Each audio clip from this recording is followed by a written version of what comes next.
Hey, welcome to Widow Too Soon. This is your host, Mark Massaro, and I am flying solo today. Michelle and I couldn't get our schedules to coordinate, so I am solo. So make sure to wake me up before you go. I'm a dork. Sorry. So, anyways, I am doing an episode today, and just kind of wanted to reach out to some of you guys. There's been some stuff on my heart lately that I've wanted to share. And I would normally give you an update of what's been going on in my life, but we just did our 100th episode yesterday for me. And so not a lot has happened since yesterday. So, but fortunately, I am no longer sweating like I've been eating chips and salsa because I am not live. And for some reason, that makes me super nervous because I can just stop right now if I want to and delete this. So that's pretty cool. But if you're hearing this, it means I didn't. So, anyways, I am titling this episode, it is episode 101. So I am super clever and I am calling it Widowed 101. Boom. Seriously, let me just give you guys a second to revel in how brilliant of a title that is. Just kidding. I just thought it was funny. So, anyways, I wanted to talk about, you know, we've all been through this same walk together, and we've all had very very different experiences. Some are more similar than others, but one thing that I think is extremely common for all of us to have experienced is anger. And we don't really, Michelle and I haven't talked about that a whole lot. And so I just kind of wanted to get into that a little bit because I know there's a lot of you that are in the beginning, or even those of you that are further out that still experience anger. And first of all, I want you to tell you that's super, super normal. The Bible does tell us, my dear brothers and sisters, take note of this. Everyone should be quick to listen, slow to speak, and slow to become angry. Great advice and a very good word, but I don't think any of us were quick to anger. I think we had something to be very angry about. And obviously, even our anger is all different between all of us. For me, I had a lot of anger because that shouldn't have happened to Lacey. That's just how I felt. Like, why in the world did she get cancer? That didn't make any sense to me. And why did she have to suffer so much? And why did my kids have to see this? And, they were little and they were watching mommy just go through a lot and watching her like literally fall apart. And it was just terrible. But Lacey was such an amazing woman and so sweet and just loved everybody. She was so good to people and always serving God's kingdom and just really loved people well. She was just the kind of woman that if she ever saw somebody, and I actually mentioned this in her eulogy, that if she ever saw somebody standing alone, she would like go over there and talk to them because she didn't want anybody to feel left out. And she just really, really cared about people. She ate pretty darn well. She was very conscious of health things. And minus her her love for sugar, which a lot of us would associate cancer with sugar, and that's some people debate that, but to me it seems it makes sense to me. I'll just say that. And so she did have a bit of a sweet tooth. She loved candy and cakes and ice cream and things like that, but she didn't overindulge. It just And she always exercised and all this stuff, and so it made me really angry that she got cancer. And I didn't understand it, and I'm sure a lot of you relate to this, that like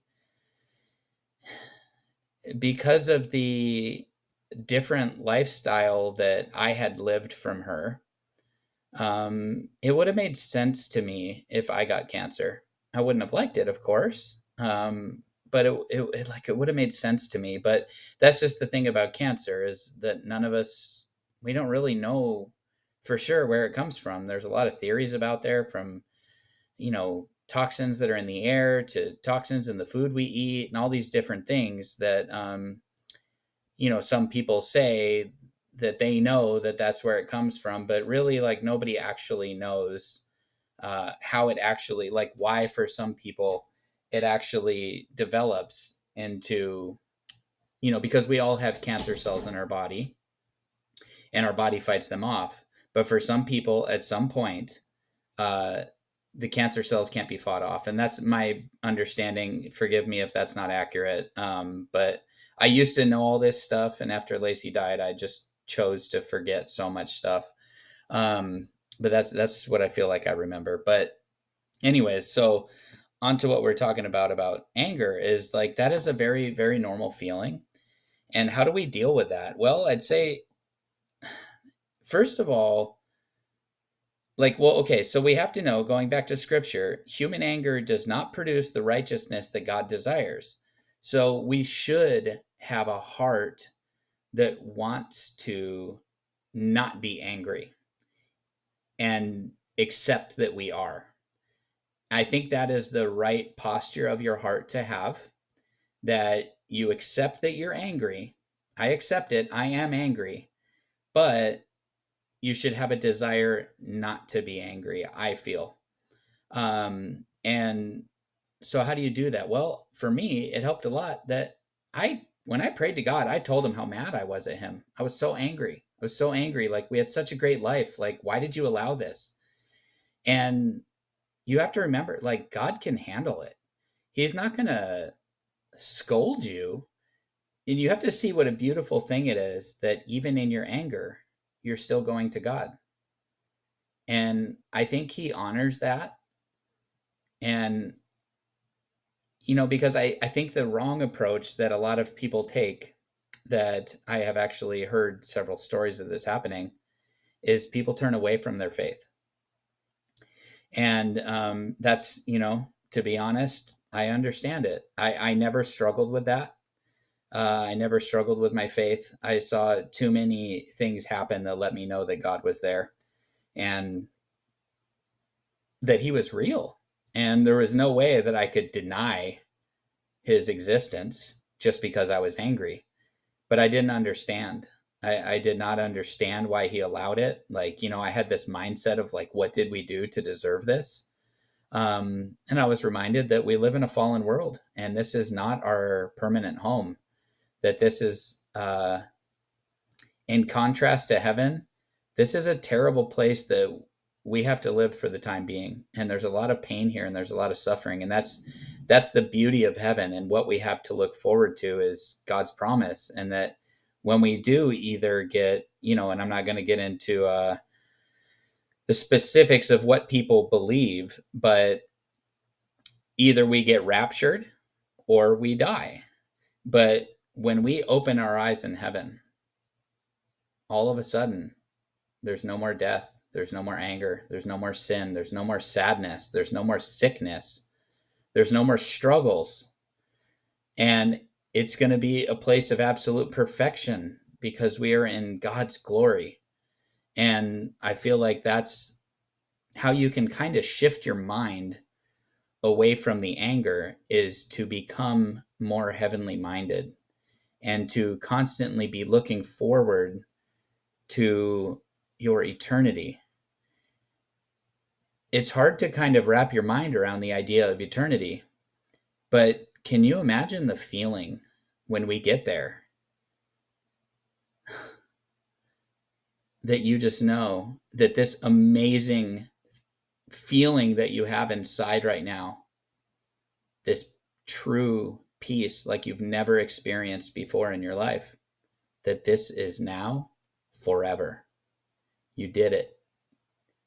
You were here. You worked out your own salvation through Christ, and gosh,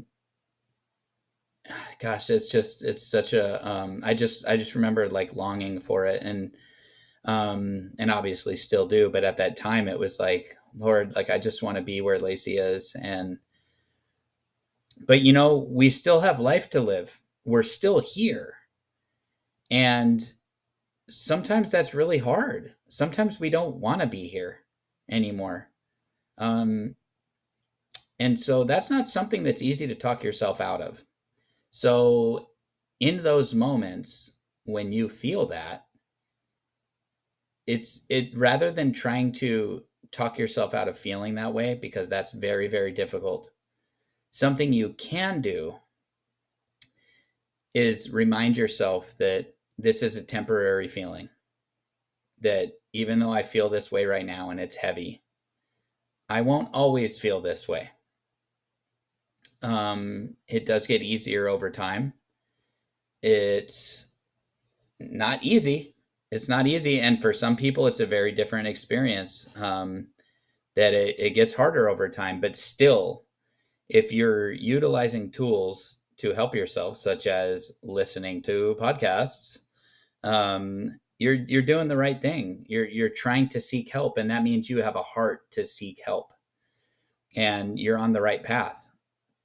So anger is an incredibly difficult one, because when you feel it, it is just, it's in your face all the time. Gosh, it's just, I just had this. I remember looking, or excuse me, I remember this feeling that I had as I'm like looking back.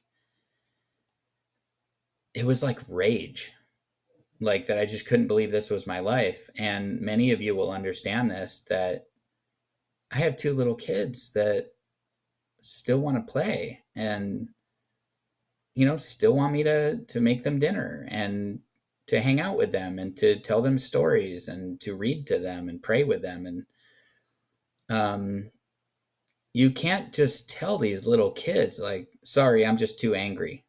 You have to like put on a show, kind of a thing.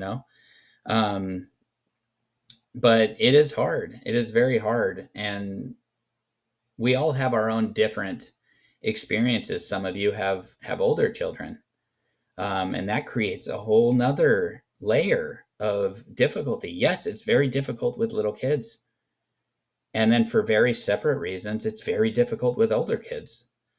um, and I can think of several pros and cons, if you want to call it that, to having big kids and having little kids. Each one has pros and cons that makes one easier and one harder than the other. And so we're all in our own boats. Or some of you don't have kids, and that creates a set of challenges too. That I have a daughter that is like a spitting image of my wife, and reminds me so much of her. And gosh, what a gift that is. And some people don't have that. So we all have our own reasons why we're angry. Also, the different ways. Not all of you were cancer. Um,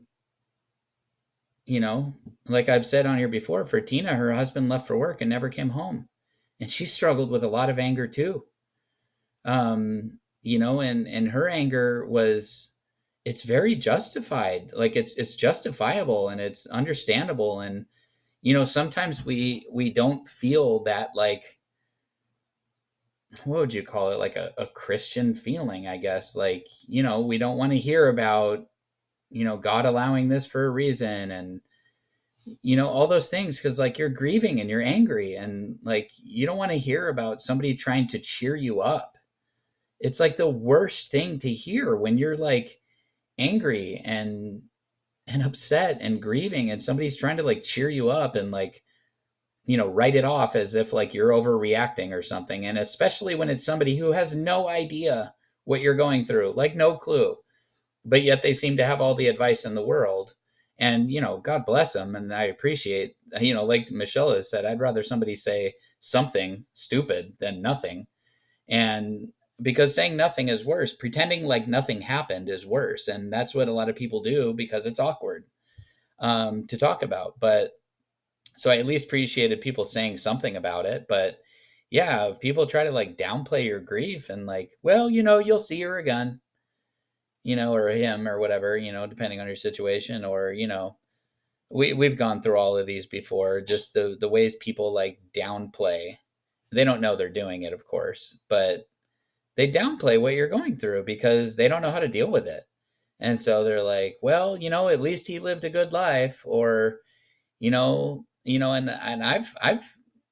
I've brought myself to a lot of those feelings. That, like, for one of them, for example, a lot of people got saved by watching Lacey go through what she went through.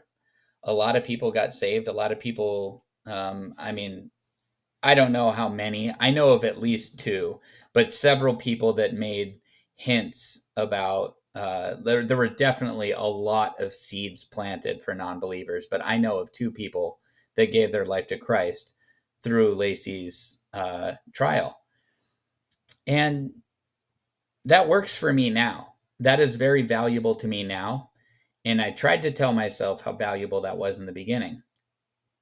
And I'm just being real and honest with you because now that I'm on this side of it, that is huge. That is huge. There are people that will be in heaven for all of eternity because Lacey got cancer. So is it worth it? Yes, it is. From God's perspective. From my perspective, I didn't want to hear that. Like even though I was the one telling it to myself, I didn't want to hear that from myself, but I knew it to be true, but I was like, I don't care. Like I want Lacey, and so that's how we all like feel at first. And for a long time, we feel this anger and I still get it sometimes if I think about it. Like I still miss my old life and I miss my wife and all of these things, even though I'm, very happy now with Tina. Like we've talked about this before that you can be happy and you can be sad and you can be angry and you can have joy all at the same time. None of those things cancel each other out because they are about specific things. Yes, I'm extremely joyful and feel really blessed to have Tina in my life. On the other hand, over here, I'm really bitter and angry and sad that I don't have Lacey in my life anymore and that my kids lost their mom and that we just had this really great life and we had everything all figured out. We like knew how to love each other really, really well. And, overnight, all of the inside jokes, all of the plans, all of the strategies, all of the things we use to avoid conflict, all of the knowing about each other's food, each other's likes, each other's dislikes, how to please each other, whether it was drawing a bath for her or going on a hike with her, or it's kind of silly, but like her sitting down and like playing video games with me for a little bit or something, like whatever it was, like we knew how to please each other and all of that stuff, snap of a finger, it's gone, it's over. And that's hard, even though it was a tremendous blessing to get to be with her. Same thing. Like I can feel so blessed for the time that I got to be with Lacey and still be really sad sometimes that she's gone. I mean, I'm always sad that she's gone, but that's when I think about it. Like when it actually comes up in grief is what I'm talking about with the sometimes. I mean, I can always think about it and be like, dang it. Um, but, like I was saying, like Tina went through a lot of anger and her anger was around, and I'm sure a lot of you relate to this. I shouldn't have to do this. Like, of course, she has anger about, her husband not being there anymore and her kids losing their father and all the super obvious things. But, you know, mulching her garden. And they used to have a way that they did it together.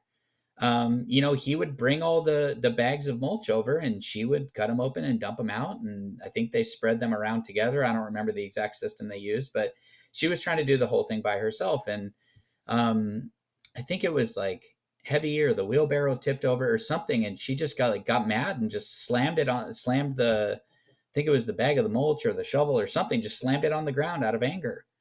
And gosh, if we all can't relate to that, I mean, that's how I felt. And it might be silly to some of you, but I know a lot of the guys I've talked to understand that. That's how I felt in the grocery store. I just felt so clueless and like I didn't know what to do, and I felt so overwhelmed. And that's how I feel about doctor's appointments and lining up childcare and all of these things that I never had to deal with. That Lacey was just happy to take care of it, and now all of a sudden everything's on my plate, and it made me angry. I was like, I don't. And I remember one time in the grocery store, I was just like, my strategy for grocery shopping, and at the risk of all of you laughing at me, my strategy for grocery shopping was literally walking up and down every single aisle and looking side to side very slowly and thinking what I should buy. And then sometimes when I would get to the far side of the store and I would see, say, spaghetti noodles. I'd be like, oh, yeah, I can make spaghetti. And then I'd have to backtrack and go back and get something else or whatever. And so I'd be at the grocery store for like 2 hours, 3 hours sometimes. Like there were a couple times it was 3 hours, but actually I think the time that no, I'm sorry. Those times I'm talking about are when I had to read every label for Lacey. But sometimes it would take me an hour and a half, 2 hours to go grocery shopping, and I would leave the store and I'd be like, gosh, I don't really have that much to show for this. Like, this took me so long, and I don't have any meals planned. Um, so anyways, I've gotten a lot better at that, but there was one time I was in the grocery store and I just became so overwhelmed. I said, I don't know how to do this. And I just turned around and I walked out of the store and I left my cart there and I went to my car and I started crying. And that was, I don't know, a couple weeks after she died. Because even when Lacey was alive, she would like give me ideas and lists and, like she couldn't write, but like I would type out what she'd say and, on my list on my phone. And yeah, it was just something that was very challenging for me. Or when I have to deal with like doctor's appointments and, when I had to take Luke to the dentist the last time around and they had to put him to sleep to remove some teeth, like watching him look around the room so afraid at all these people that were surrounding him, all these, dentists and assistants that were like trying to distract him while they, injected him and put him to sleep. And I was like crying in the lobby because it was so hard to watch my little boy go through that. And it was also hard because like Lacey used to handle all that stuff, and that stuff made me angry. So now what do we do? What do we do? We all understand anger. So what do we do? So here's what I feel. I feel you need to go to God. And this is what I would do. I would invite God to sit with me in the car when I would go on drives. And usually it was when I was commuting to work. It was about an hour away. And I would just vent to God about how angry I was and all the things I was angry about and how upset I was. And foolishly, I would like give God these like ultimatums. Like, I mean, I don't know if that's the right verbiage, but I would basically say like, all right, well, you allowed this, so you're now responsible to fix it. Like this is on you to fix it. Like you got to figure all this stuff out for me. You got to figure out my anger. And I know that's not the right approach, but that's the kind of thing I'm talking about, that God can handle that. God's not going to, I was still going to God. I was still going to God. I wasn't turning my back on him or saying, forget you. And so I think that's number one. That's the most important thing. Number two is, and this is hard to do, I'm not saying this because it's easy. I'm saying this because I feel it's right. You do have to look around and start finding the things that you are grateful for, things that are positive in your life still. And we all have them. So for me, I was able to say, well, I'm grateful that my kids don't have cancer. That's a huge one. I think all of us can relate to that. And whether it's your kids or whether it's a sibling or a parent or whomever it might be, we all can relate to that we can say, well, at least so-and-so is healthy. And you might have more people in your life that have cancer. You might be still going through it. And all these things, but there's always going to be something to look at that you can still feel gratitude for. And I think it's important, even though you're still going to be angry, I think it's important to observe those things and file them away and at least say, I'm still, excuse my language, I'm still pissed off about this, but,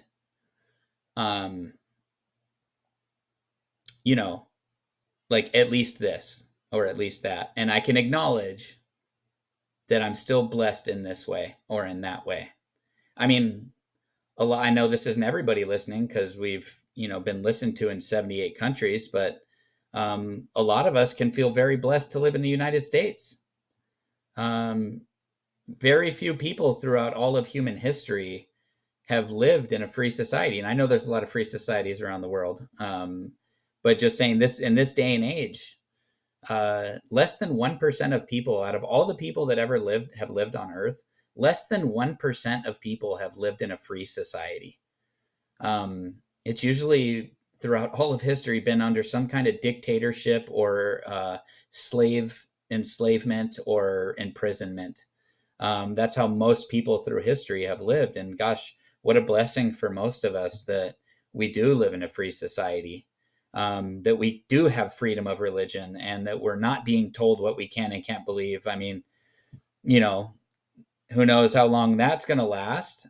We never know, but for the time being, we have the ability to worship God in the streets. We can go down the street in our car and listen to, Christian music or podcasts or whatever we want as loud as we want. Well, I guess not as loud. You can get a ticket for noise pollution, but you get the point of what I'm saying. So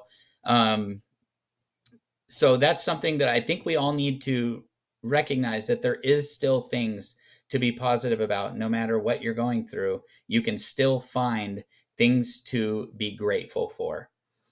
So it might be helpful to wake up in the mornings, and even though you don't want to, remember, you have to put in work to find your healing. So start a gratitude journal. Start exercising. If you go for a walk every morning, you will feel so much better about yourself. You will already feel so accomplished for the day, and it will encourage you to do more and more and more positive things throughout the day. Pray, be in prayer intentionally, because we don't always feel like praying. And I'm not the best at this either, but get into the Word. Be reading your Bible, just even if it's like a chapter a day or the verse of the day, whatever it is, just read something from the Lord.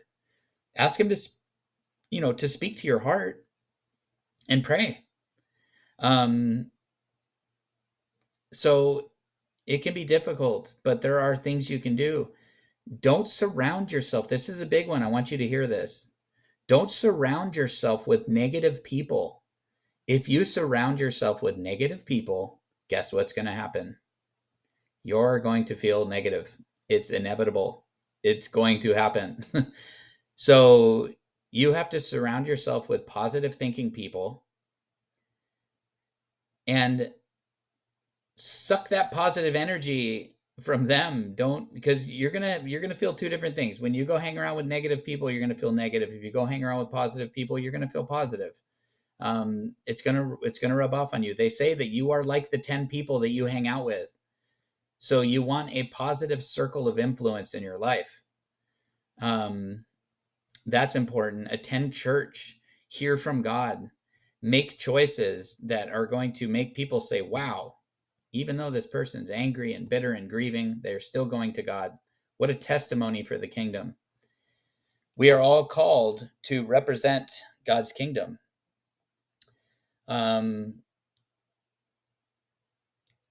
So here's a good example. This is from Proverbs. I don't have my glasses. I think it says 15:1. A gentle answer turns away wrath, but a harsh word stirs up anger.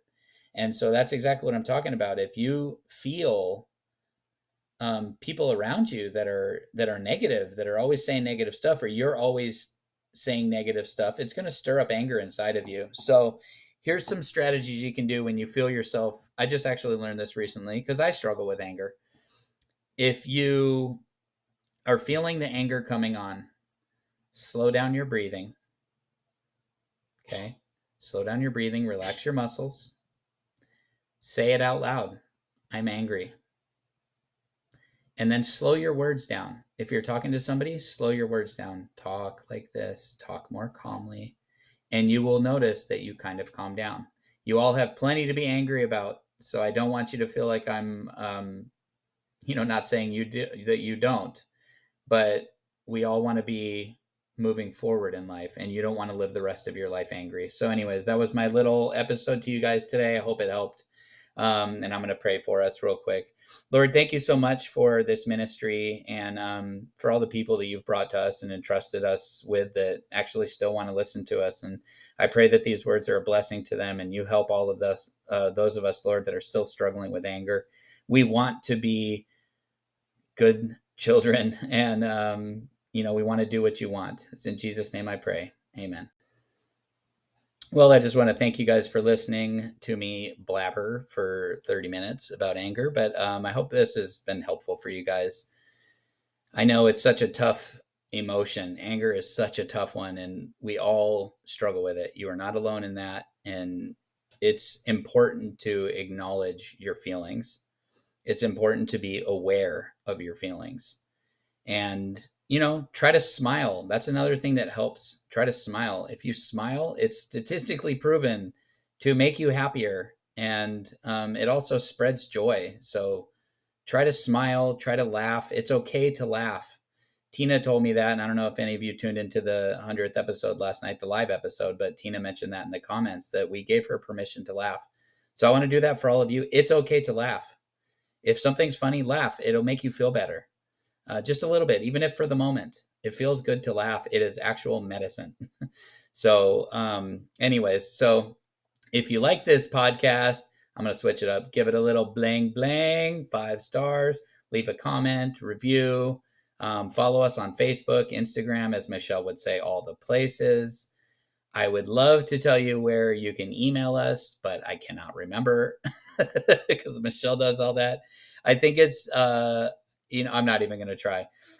So sorry, Michelle, if you're listening. But, just go to another episode if you want to email us. She says it in the end of every episode. So I pray, she gives the outro. So anyways, so thanks for listening. God bless you all. And thank you so much for supporting this ministry.